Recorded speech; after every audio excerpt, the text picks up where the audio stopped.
नमस्ते दोस्तों। आज हम एक ऐसे विषय पर बात करने जा रहे हैं जो बहुत ही जरूरी है, लेकिन उतना ही डरावना भी।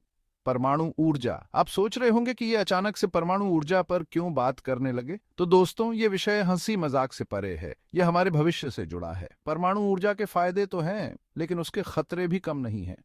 इस वीडियो में हम परमाणु ऊर्जा के फायदे और खतरों दोनों पर खुलकर चर्चा करेंगे। हम जानेंगे कि कैसे ये ऊर्जा हमारे लिए वरदान भी बन सकती है और अभिशाप भी।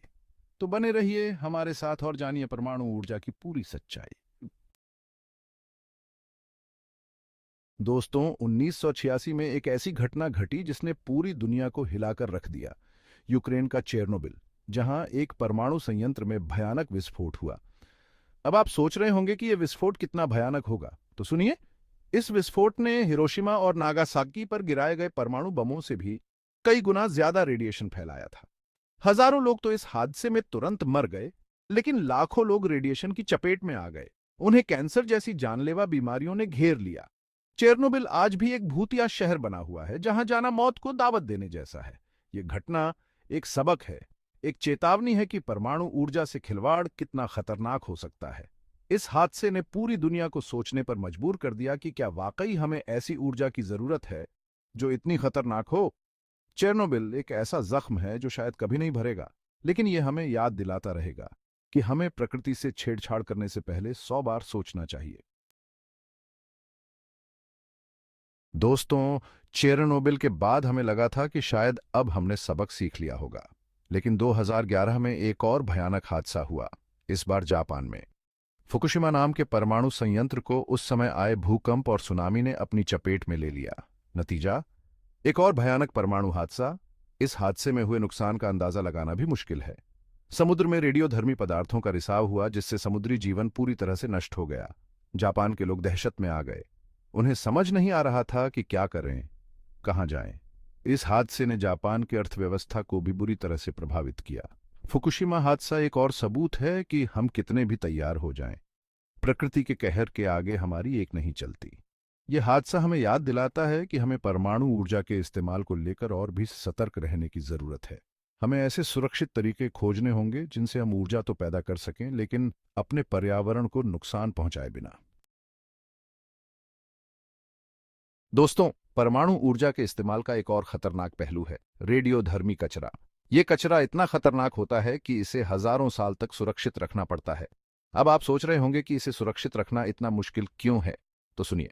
इस कचरे से निकलने वाला रेडिएशन इतना तेज होता है कि इससे कैंसर जैसी जानलेवा बीमारियां हो सकती हैं। अब समस्या यह है कि इस कचरे को ठिकाने लगाने का कोई स्थायी हल नहीं है।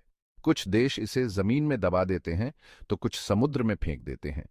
लेकिन ये दोनों ही तरीके खतरनाक हैं। जमीन में दबाने से रेडिएशन जमीन के अंदर पानी में मिल सकता है और उसे जहरीला बना सकता है। वहीं समुद्र में फेंकने से समुद्री जीवों को खतरा है। तो फिर इस कचरे का क्या करें? ये एक ऐसा सवाल है जिसका जवाब अभी तक किसी के पास नहीं है। हमें ऐसे तरीके खोजने होंगे जिनसे हम इस कचरे को पूरी तरह से नष्ट कर सकें, या फिर इसका इस्तेमाल किसी और काम में ला सकें। दोस्तों, रेडिएशन एक ऐसी चीज है जिसका नाम सुनते ही लोगों के मन में डर बैठ जाता है, और डरना लाजमी भी है। रेडिएशन का हमारे शरीर पर बहुत ही बुरा असर पड़ता है। इससे कैंसर, ट्यूमर और कई तरह की जेनेटिक बीमारियां हो सकती हैं। रेडिएशन का सबसे ज्यादा असर हमारे डीएनए पर पड़ता है। यह हमारे शरीर के ब्लूप्रिंट की तरह होता है, जो हमारी अगली पीढ़ी में भी जाता है। अब अगर हमारा डीएनए ही खराब हो जाएगा, तो सोचिए हमारी आने वाली पीढ़ियां कैसी होंगी। वो बीमार पैदा होंगी, कमजोर होंगी और शायद जिंदगी भर दर्द झेलने को मजबूर होंगी। रेडिएशन का खतरा सिर्फ उन लोगों को ही नहीं होता जो परमाणु संयंत्रों में काम करते हैं, बल्कि उन लोगों को भी होता है जो उस इलाके में रहते हैं। हवा, पानी और खाने पीने की चीजों के जरिए रेडिएशन हमारे शरीर में प्रवेश कर सकता है और धीरे धीरे हमें बीमार बना सकता है। दोस्तों, रेडिएशन का असर सिर्फ हम पर ही नहीं, बल्कि हमारी आने वाली पीढ़ियों पर भी पड़ता है। यह ऐसी विरासत है जो हम उन्हें देकर जाएंगे, जिसके लिए वो हमें कभी माफ नहीं करेंगे। चेरनोबिल और फुकुशिमा हादसों के बाद पैदा हुए बच्चों में कई तरह की शारीरिक और मानसिक बीमारियां देखने को मिली हैं। इनमें से कुछ बीमारियां तो इतनी भयानक हैं कि उन्हें देखकर ही रूह कांप जाती है। इन बच्चों का क्या कसूर है? उन्होंने तो कुछ गलत किया ही नहीं, फिर उन्हें इस दर्द से क्यों गुजरना पड़ रहा है? ये सवाल हमें बार बार कचोटते रहेंगे। हमें ये समझना होगा कि हमारी एक गलती, हमारा एक गलत फैसला हमारी आने वाली पीढ़ियों को तबाह कर सकता है। क्या हम ऐसा होने देंगे? क्या हम अपने बच्चों को एक ऐसी दुनिया में लाना चाहते हैं जो बीमारियों और दर्द से भरी हो? नहीं, बिल्कुल नहीं। हमें एकजुट होकर इस खतरे से लड़ना होगा। दोस्तों, पर्यावरण को नुकसान पहुंचाने का मतलब है खुद को नुकसान पहुंचाना। परमाणु ऊर्जा से होने वाला प्रदूषण न सिर्फ इंसानों के लिए बल्कि धरती पर रहने वाले सभी जीवों के लिए खतरनाक है। पेड़ पौधे, जीव जंतु, नदियां, पहाड़, सब कुछ इस प्रदूषण की चपेट में आ रहे हैं। धरती का तापमान बढ़ रहा है, ग्लेशियर पिघल रहे हैं, समुद्र का जलस्तर बढ़ रहा है। ये सब संकेत हैं कि प्रकृति अब चुप नहीं बैठेगी। वो हमें चेतावनी दे रही है कि अगर हमने नहीं संभले तो वो हमें तबाह कर देगी। हमें अपनी जिम्मेदारी समझनी होगी। हमें ऐसे ऊर्जा स्रोतों की तलाश करनी होगी जो पर्यावरण के अनुकूल हों, जो हमारी धरती को नुकसान ना पहुंचाएं। दोस्तों, हमारी जिंदगी के लिए सबसे जरूरी हैं प्रकृति के अनमोल तोहफे, हवा, पानी और मिट्टी। लेकिन परमाणु ऊर्जा से होने वाला प्रदूषण इन सभी को दूषित कर रहा है। हवा में जहरीली गैसें घुल रही हैं, पानी में जहरीले रसायन मिल रहे हैं और मिट्टी अपनी उर्वरकता खो रही है। नतीजा ये हो रहा है कि हमें शुद्ध हवा, पानी और खाना नसीब नहीं हो रहा है। हम बीमार हो रहे हैं, कमजोर हो रहे हैं और हमारी जीवन प्रत्याशा घट रही है। हमें समझना होगा कि हम प्रकृति से अलग नहीं हैं, बल्कि उसके ही एक हिस्सा हैं। अगर प्रकृति को नुकसान पहुंचेगा तो हमें भी नुकसान पहुंचेगा। हमें प्रकृति का सम्मान करना होगा, उसकी रक्षा करनी होगी। हमें ऐसे तरीके खोजने होंगे जिनसे हम अपनी जरूरतें पूरी कर सकें, लेकिन प्रकृति को नुकसान पहुंचाए बिना।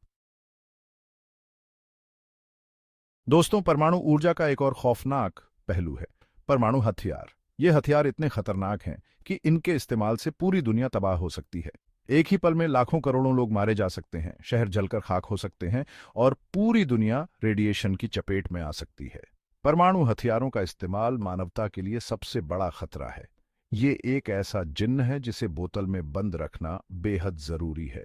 हमें ये सुनिश्चित करना होगा कि परमाणु हथियार किसी भी देश के पास ना हो, ना ही उनका इस्तेमाल कभी हो। हमें शांति और भाईचारे से रहना होगा, तभी हम इस खतरे से बच सकते हैं। परमाणु हथियारों की होड़ को रोकना होगा, वरना एक दिन ये होड़ हमारी तबाही का कारण बन जाएगी। हमें एक ऐसी दुनिया बनानी होगी जहां प्यार हो, शांति हो और जहां परमाणु हथियारों के लिए कोई जगह ना हो।